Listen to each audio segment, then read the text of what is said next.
Muchas gracias, señora Presidente. En materia tributaria podríamos aplicar aquel viejo dicho, ¿no?, que dice que no hay mal que dure 100 años, y aquí yo le agregaría entonces, ni contribuyente que lo resista. Estamos viniendo con el dictamen de mayoría, firmado por el interbloque Cambiemos, a enderezar, a reestructurar un impuesto como es el impuesto a las ganancias, el mejor impuesto del sistema tributario argentino, al que literalmente lo destrozaron durante muchos años, lo desflecaron. Los inventos sin sustento técnico difícilmente terminan bien. Tanta improvisación en materia tributaria como la que nos tenía acostumbrado el gobierno que se fue hace un año, sirve tal vez para explicar por qué a la Argentina no nos va tan bien como seguramente merecemos. Yo quiero, señora Presidente, desmitificar la naturaleza casi diabólica que algunas exposiciones, algunas declaraciones aquí o en la comisión o en los medios se tejieron respecto al impuesto a las ganancias. Voces que reclaman la eliminación del impuesto, recién lo escuchamos, y esto nos llevaría a una falta de equidad.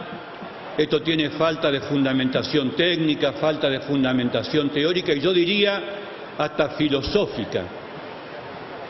¿Por qué digo esto?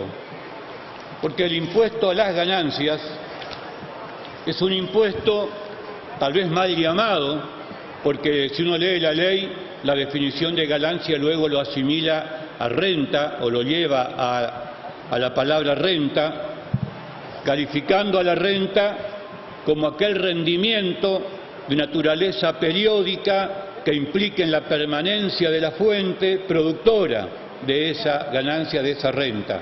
Esto es lo que en técnica impositiva se llama la teoría de la fuente o el rédito producto.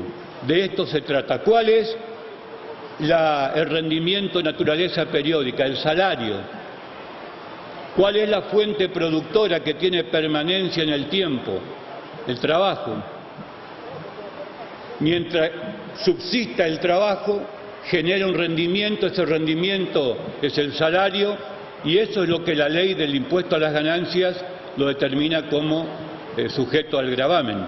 Quiere decir que desde el punto de vista técnico, teórico, no es cierto que el salario no sea ganancia, pero ni siquiera lo es desde el punto de vista filosófico, que tal vez sea el más importante, decía hoy, porque el impuesto a las ganancias es el mejor impuesto que contribuye a aquel fin extrafiscal de la tributación, que es la redistribución del ingreso. Aquel que más gana, aquel que más tiene, aquel que más consume, en este caso, aquel que más renta obtiene, es el que más debe contribuir en beneficio de los que menos ganan, de los que menos tienen, de los que menos consumen. Este es el principio de redistribución del ingreso que como ninguno lo recepta la economía del impuesto a las ganancias. Luego, tal vez, los impuestos patrimoniales siguen también esa lógica, aunque debemos convenir en mucha menor magnitud, en mucha menor dimensión.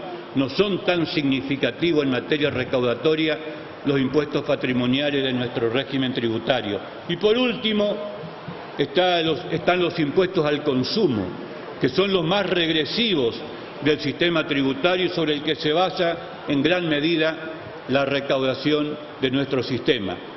Por eso, y en el resto del mundo, en todo el planeta funciona así. En todo el planeta están grabados los salarios como una renta en nuestro sistema, calificada como de cuarta categoría y que afecta al trabajo personal. En todo el planeta funciona así. De lo que se trata, señora Presidente, es de no desvirtuarlo, de no desnaturalizarlo, como lo ha hecho el kirchnerismo principalmente en estos últimos 12 años, que repito, lo han destrozado al impuesto, han transformado el mejor impuesto, el más progresivo, el mejor impuesto redistributivo del ingreso, lo han transformado en un impuesto que casi equivale a un impuesto más al consumo. Y lo han hecho en forma perversa, no modificando el mínimo no imponible en base a los avatares de la inflación que el gobierno desconocía, que decía que no existía, que no había inflación. Seguíamos los índices del INDEC de Guillermo Moreno. Fíjese cómo nos fue. No existía inflación. Entonces, ¿para qué había que tocar el mínimo no imponible si estábamos fenómenos? El mínimo no imponible es la cantidad mínima que el legislador, nosotros consideramos que un individuo necesita para su subsistencia durante un periodo fiscal, en este caso de un año. Es decir, es el umbral inferior límite de la imposición. Ese mínimo no imponible tiene que estar no gravado por el impuesto a las ganancias, porque es lo que la persona necesita para la educación, para la salud, para la seguridad, para el mismo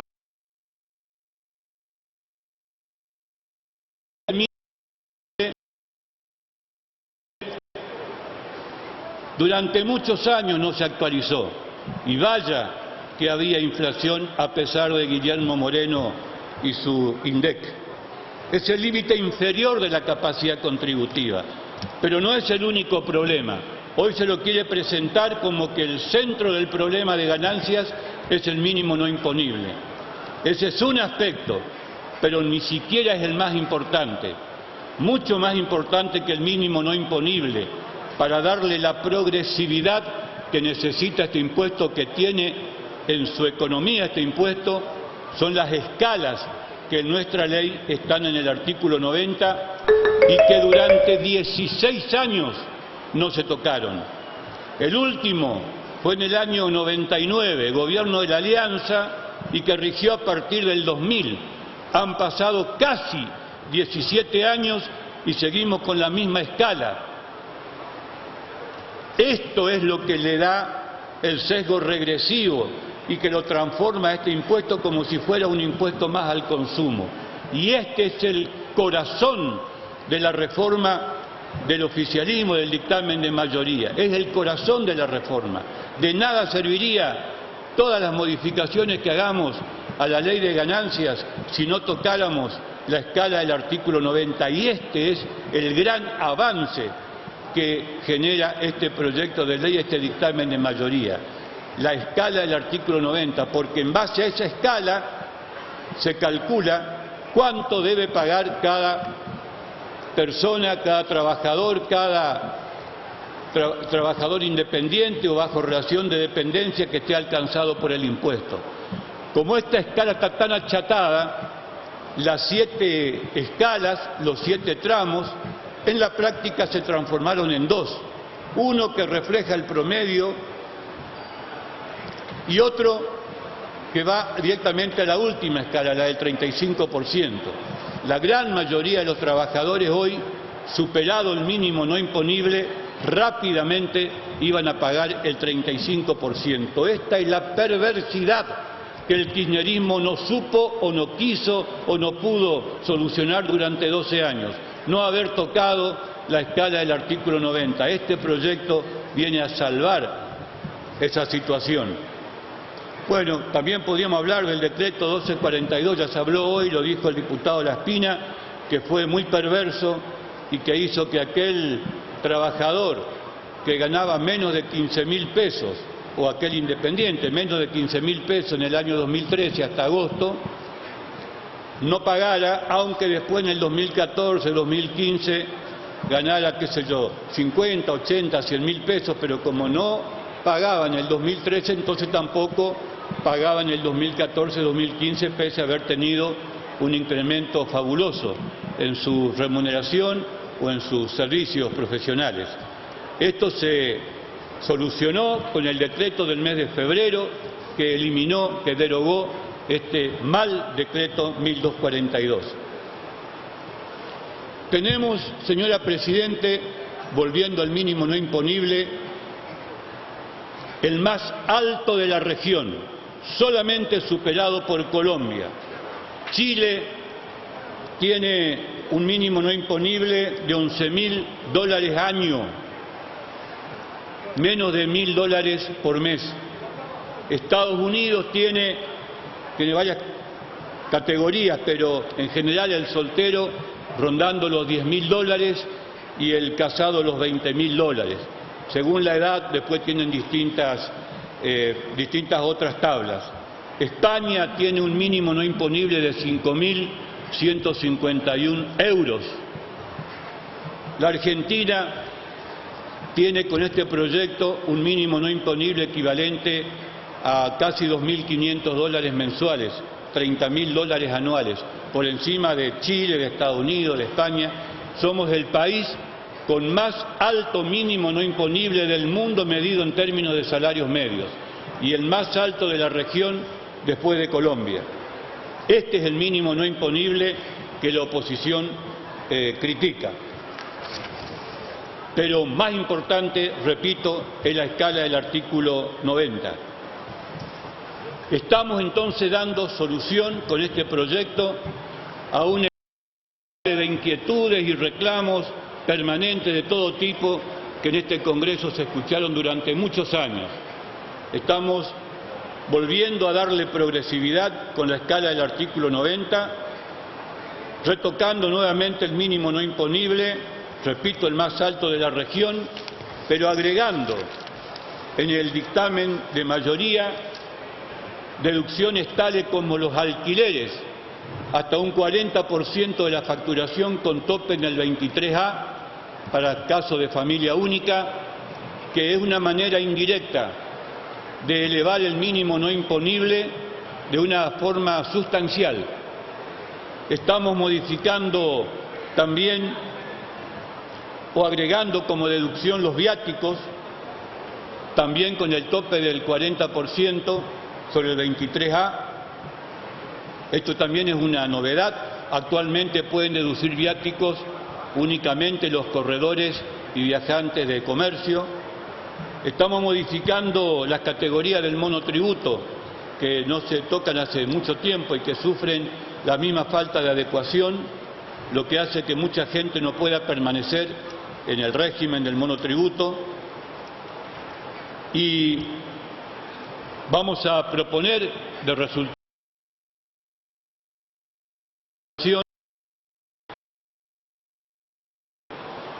gravar a los a medida que se vayan incorporando, que es un proyecto, y quiero reivindicar al diputado Pablo Tonelli. Este es su proyecto y que lo queremos incluir en particular en caso de resultar afirmativo nuestro dictamen. Estamos incorporando dos impuestos que gravan al juego.